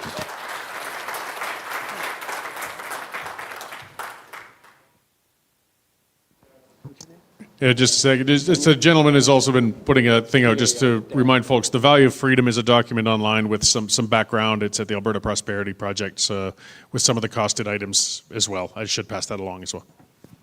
We got Dan here with a question. I think it was Zane said earlier that the nation isn't broken, it's working as designed. So I guess my question is, at what point does this movement recognize that begging our oppressors for our freedom is the wrong path and just declare independence, or down that road at least? Well, it's a bit of a process to that. And what we're trying to do right now is within, the Clarity Act, what the Supreme Court has done, precedent that was set, even though, interestingly, after 1995 and all of that occurred, Quebec almost separated, and then all this happened. Quebec still didn't agree or sign off on the Clarity Act because they said it was non-functional. We're trying to follow the guidelines, the rules, but there is the thing of operating in good faith. And when that is proven to not work, it really just takes two things to create a separate, independent nation state. It takes a majority vote, which, contrary to what Carney says, and this could be a fight, but he, in the House of Commons about 6 weeks ago, they said it was 50% plus one vote, and Carney agreed with it. Then later on he goes, oh no, we'd have to review that, have to be more. Whatever. Carney is Carney. Carney, last week, got off the plane in Europe, and the first thing out of his mouth into the microphone was, "It is so good to be home." And that's the leader that this country has chosen, and it's just another affirming action why I want out. But to go back to what you said, it takes 50%, a majority vote, 50% plus one, and it takes the recognition of at least 2 accredited nations. And we currently have over 30 nations that would sign off on that. Obviously, nations such as the United States, Israel, Japan, on and on and on. And ironically, when Kosovo separated from Yugoslavia, the 2 First Nations to recognize them as an independent nation state were Canada and then Japan. And just about 3 or 4 months ago, Carney stood up without permission from any of us as Canadians, and he declared Palestine an independent nation state, even though they meet none of the criteria for it. So, I mean, you know, in the international law, the Court of International Law, we have a great case for us to be able to go that route should the time come. But that is also why we need to have the majority of people vote. Here's the thing that people don't want to hear. I agree with you in that we shouldn't be begging our oppressors for permission to leave. And that is exactly why when the Clarity Act came out, Quebec immediately passed legislation saying they would never use it. Because they recognize that, no, we're not going to ask you if we're doing this, we are doing it. But what Quebec has that we don't have is a political party with cachet that actually can do things. That's the difference. We have a problem in Canada. We're politically cowardly. We really are. If you go back to the 90s and you look at what happened with the Reform Party came up from nowhere. From nothing to something. It really did. People had the courage to do something different, and they made it happen. Because the Reform Party, that's their values aligned with the voters. And what we saw after was this huge propaganda machine that convinced people that for their own safety, for their own good, you must sacrifice some of your values and your principles, unite, and all work together, alas, or in case we get a liberal government. And then Alberta.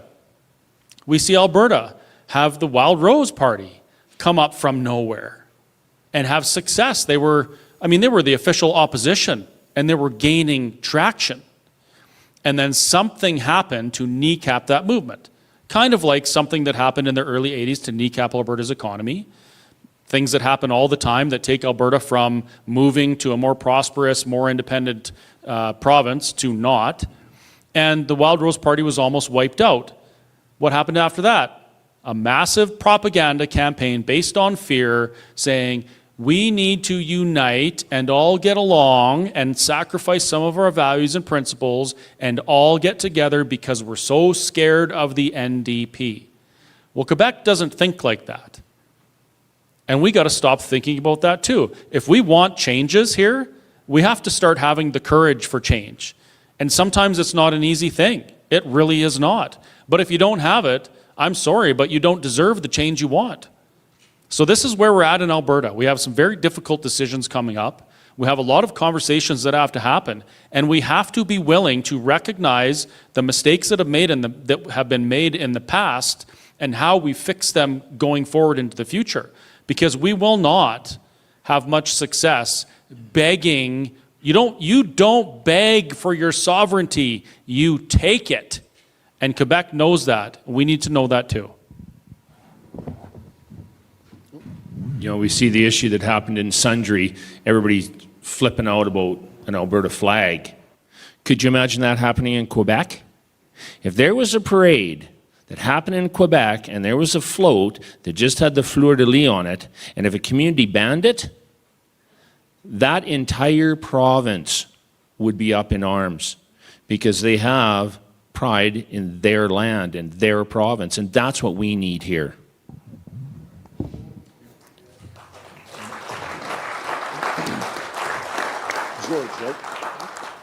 Can I add something about the Quebec stuff too? Raise your hand if you have ever been in Quebec here. Raise your hand. What do you notice in people's houses or in buildings and stuff? They wave the Quebec flag more than the Canadian flag. Why shouldn't we be doing this in Alberta? Just asking for a friend here. So that's another perspective. If they don't, basically by waving the Alberta flag, that's basically asserting dominance in a sense, right? From a political standpoint. So if those guys over there, they do the same, why don't Albertans do that? If you go to Saskatchewan, you almost don't see the Saskatchewan flag anywhere, aside from maybe some rural areas, but most of the time you'll see the Canadian flag everywhere. Same rationale. It's a mentality shift that needs to start somewhere on people's heads, and that's how you act on. And by the way, if you're gonna get some signs from Cory Morgan, I'm gonna put 2 or 3 in my apartment, and just so you know, my MLA is Janice Irwin. So I'm the worst case scenario for apartment vandalism in Alberta, but I'll do anyways, because being like him, right? So, just FYI. Okay, sorry. I better, just to clarify, so Let's Talk Alberta, we don't advertise for anybody. We don't spend any money to advertise for anybody. Sure. If you want to come here and bring signs to hand out, you're absolutely welcome to. Like I said before, I would welcome a Forever Canadian table to come and bring some of their signs and give them out to people and have conversations. It just so happens that even though that side believes that their ideas and opinions are the right way, they're not willing to come here and talk to us and explain why. But I really hope we can change that. One thing I know about the Forever Canadian campaign is you have to give up a whole bunch of information in order to get one of those signs, just saying. We have George. He's got something he would like to ask you guys, I think. Well, I don't have a question. This is my first meeting of Let's Talk Alberta that I've attended in person. I've been watching online many of them, and I am really enjoying myself this evening. Thank you, gentlemen, for what you're doing. When was it? Yesterday evening, I guess, I was again watching the online meeting that was held in Caroline.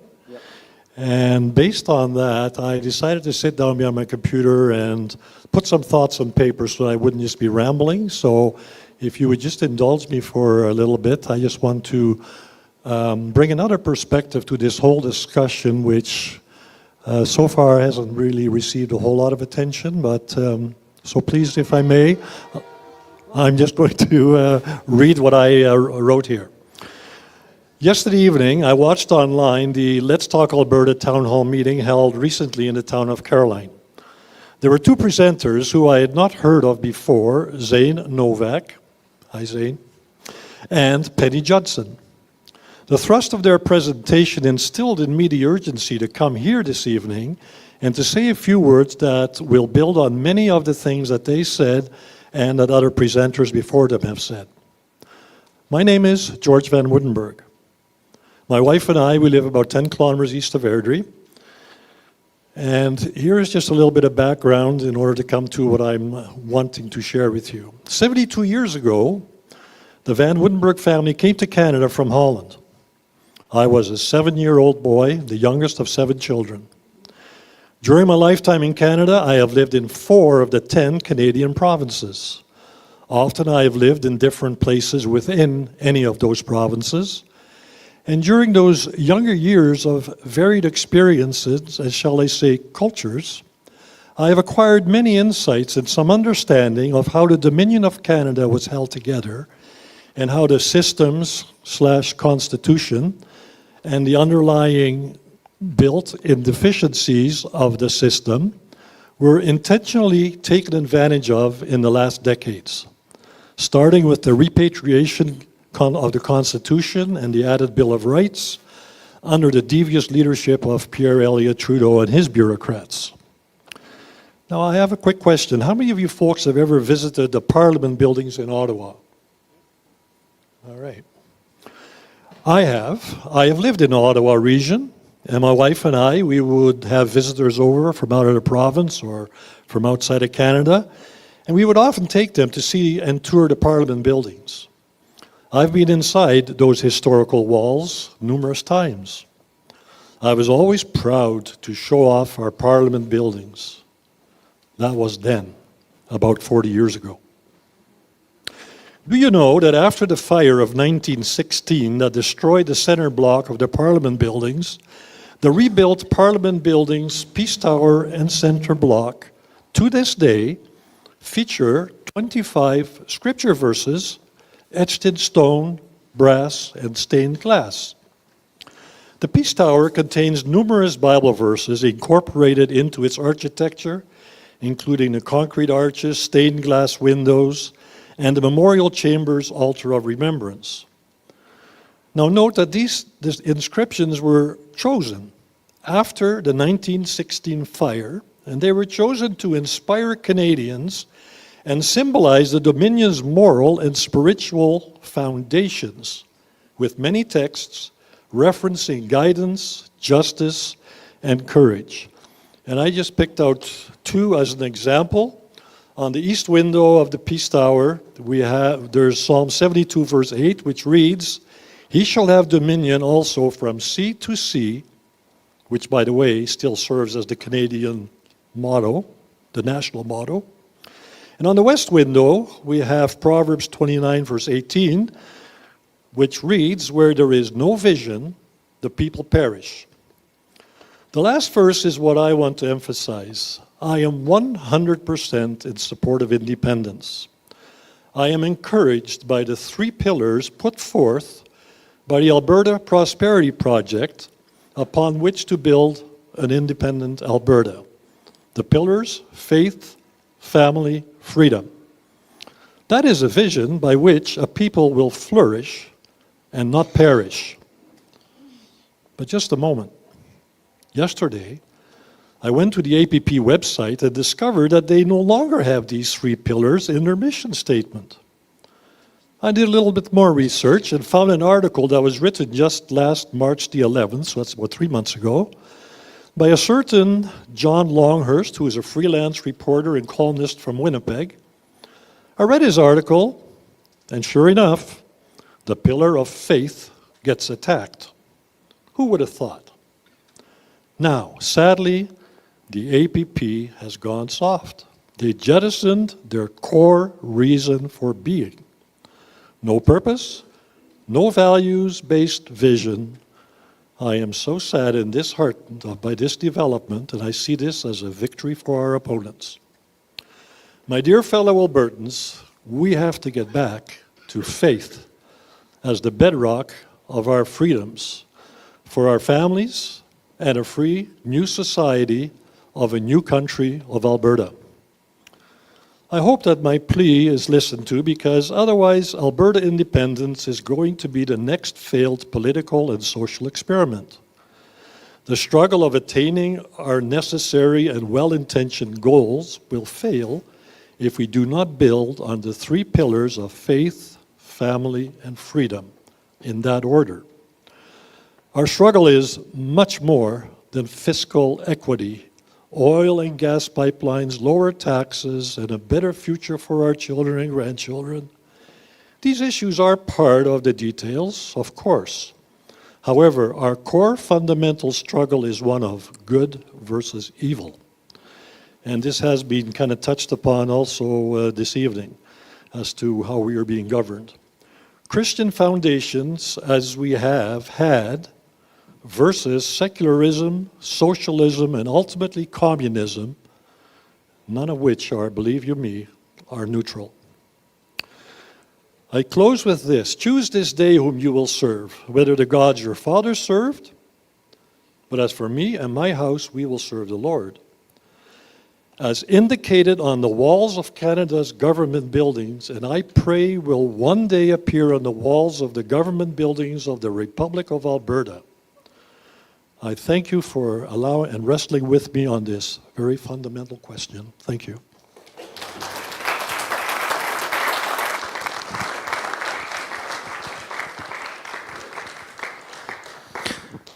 I can't speak to what is on the APP website. However, having been involved in politics a little bit, and I'm certainly not a politician, I did a lot of research, and there are countless studies done that prove that the four fundamental cornerstones of happiness are family, faith, community, and work.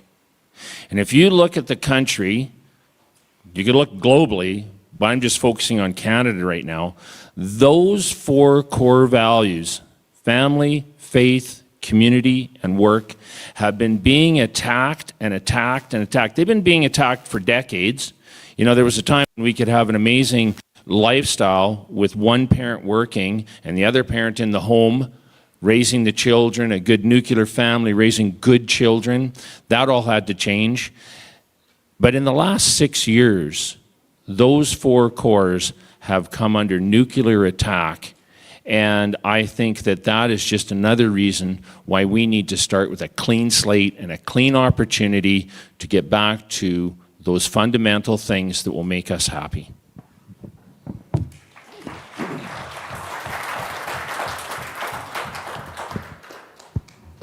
You ready? I think so.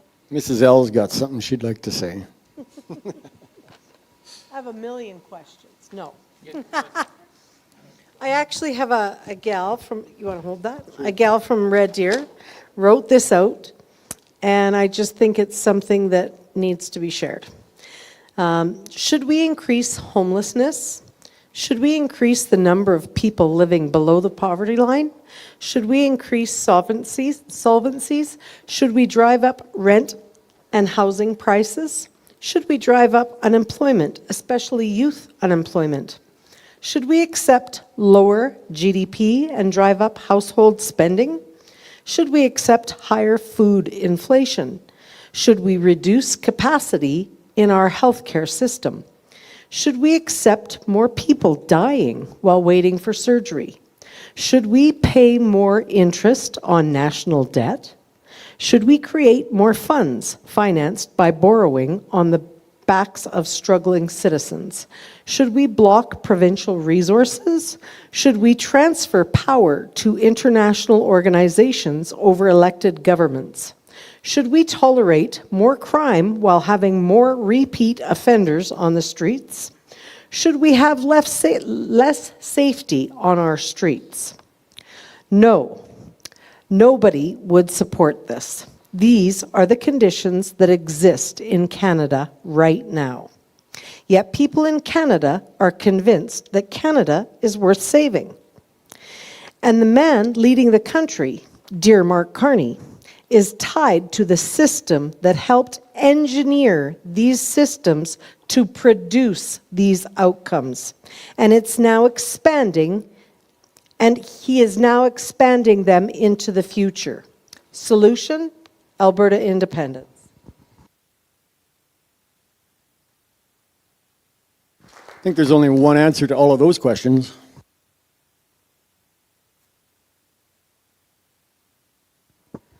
We're good? I actually have a question online. Okay.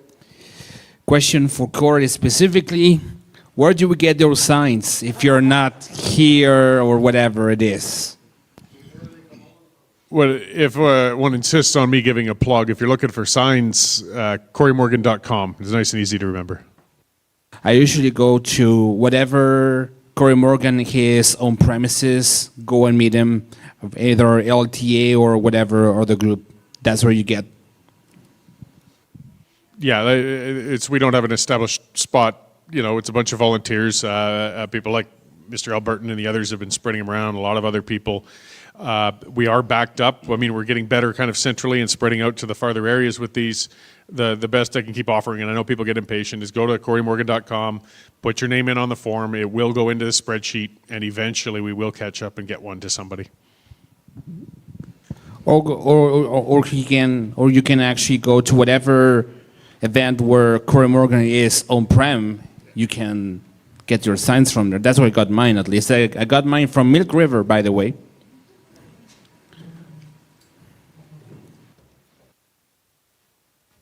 Hey guys, we got Brian here. He's got a good question for you. Okay, we talk about percentages. Percentages, like we need 40%, 39%, 51 plus. A percentage, like, do we have a total, like 3.9 million? We have to get a percentage of that. So how does that work? Is that right now, settled right now? Is it the eligible voters that voted in the last provincial election? Is that the number?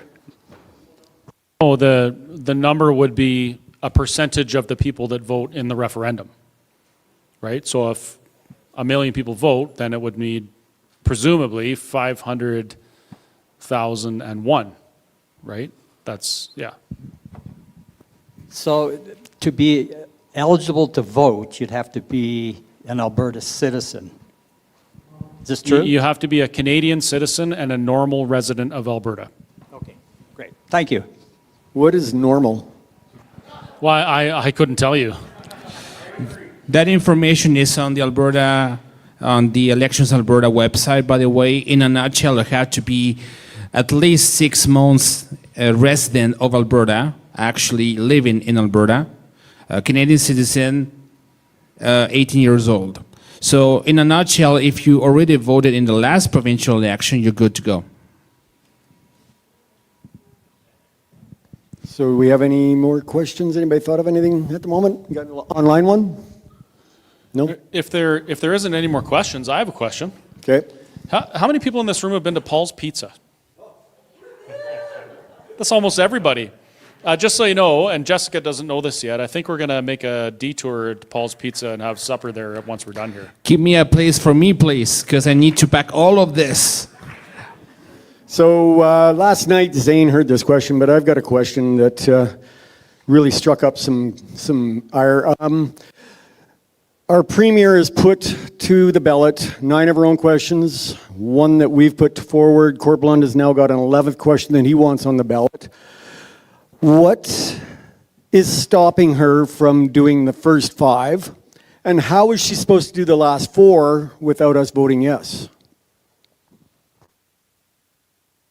I mean, it's a poll.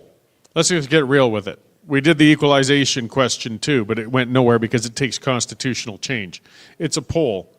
The thing I look at to try and look at as a pragmatist, I only care about the last question. I'll go make my mark on the other ones, but none of them matter because all of them call for opening the Constitution, and unless I live to 1,000 years old, I'm not going to see that thing successfully open in Canada. But maybe the discussion and bringing it up, it helps us along. Oh, look at this. There's a question. We could fix the Senate, or we could fix immigration. Yeah, if we open the Constitution. Otherwise, you're just voting in a poll. And some of those questions that are referred to in the referendum about immigration, she does have some latitude to change some of those things without going to a referendum. Just like the question that 700,000 people answered, 400,000 Forever Canada and 300,000 for Stay Free, she could have done that referendum question and put it out there without having to have had all those signatures submitted. So when she did that announcement here a month or two ago about on Tuesday when she was going to address, and she came up with this mealy-mouthed question that we're going to have, I mean, she said in there, oh, we've got to stop kicking the can down the street on this. Well, that's exactly what she's doing. She's burying this poorly worded question, in my opinion, poorly worded question, in with 9 other questions, and it could be 10 now because of the coal question on the eastern slopes. And I think that it's just a situation of kicking the can down the road, hoping that this will just go away. Now, this is just my opinion. And I think that that just is a further insult to us. And I think that that should just make us more determined to say, we're not going to be played by your games. This is our province, this is our future, and we are going to fight for it. Well, we're going to bring your microphone, please. Can her question between now and October 19 be changed? Yes, but it'd be extremely unlikely. She's gotten herself in enough crap lately. I couldn't see her trying to change the questions at this point. Okay.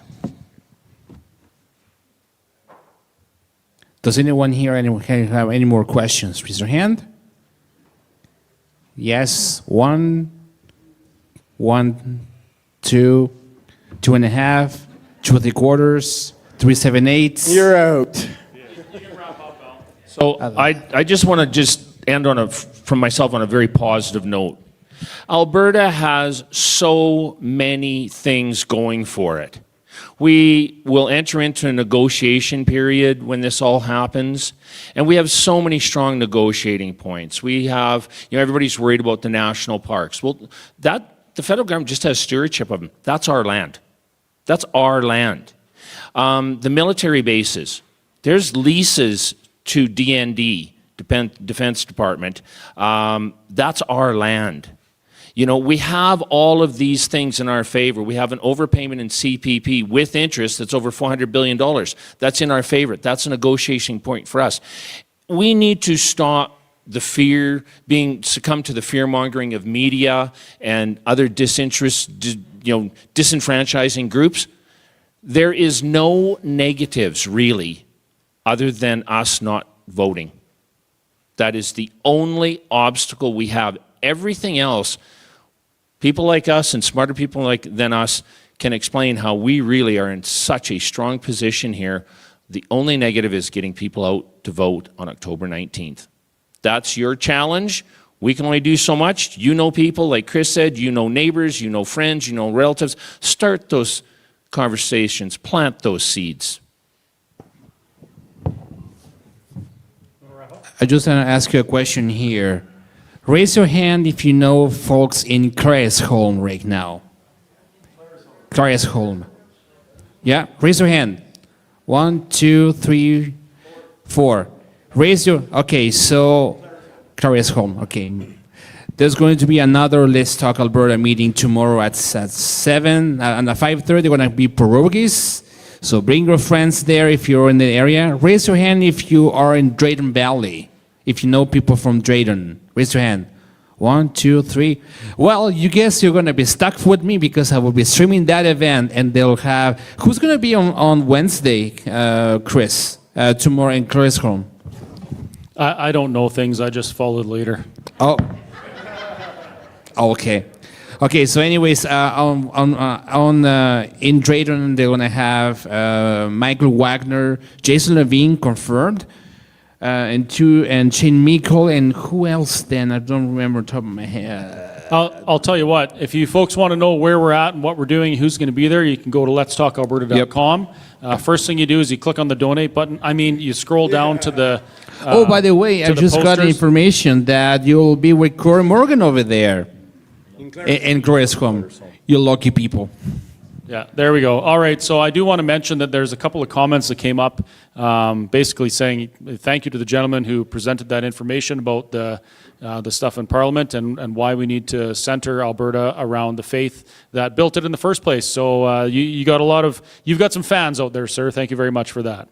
Also, I'd like to say again, thank you to everyone for coming out. Thank you to all the volunteers who ran and got cookies for us and made coffee and put chairs out and those types of things. We would appreciate it if you'd help us put the chairs away after as well. And we'll see you at the next Let's Talk Alberta event. Yep. And for those watching live, thank you very much for tuning in, and we'll see you on the next event there. So we will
Okay, is it gonna work?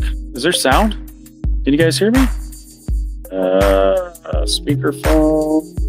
I think you guys can hear me. Just let me know before I start yammering on.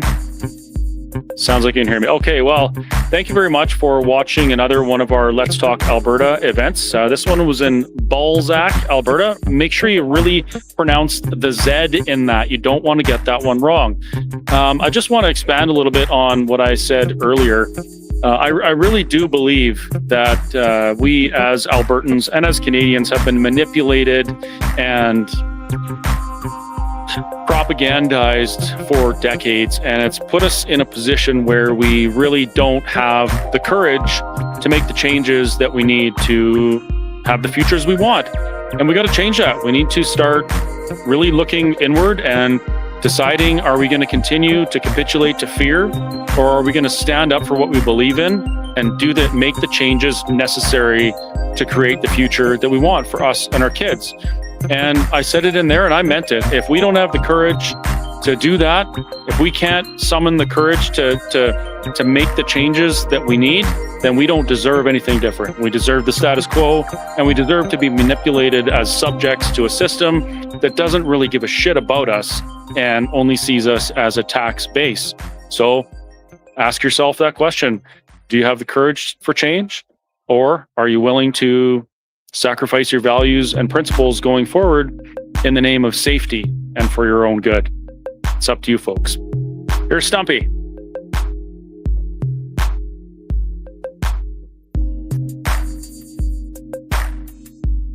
Where are you?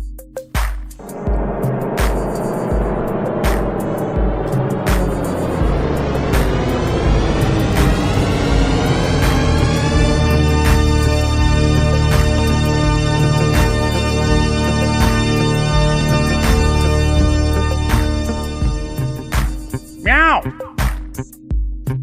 She wouldn't meow for me, so I had to do it myself.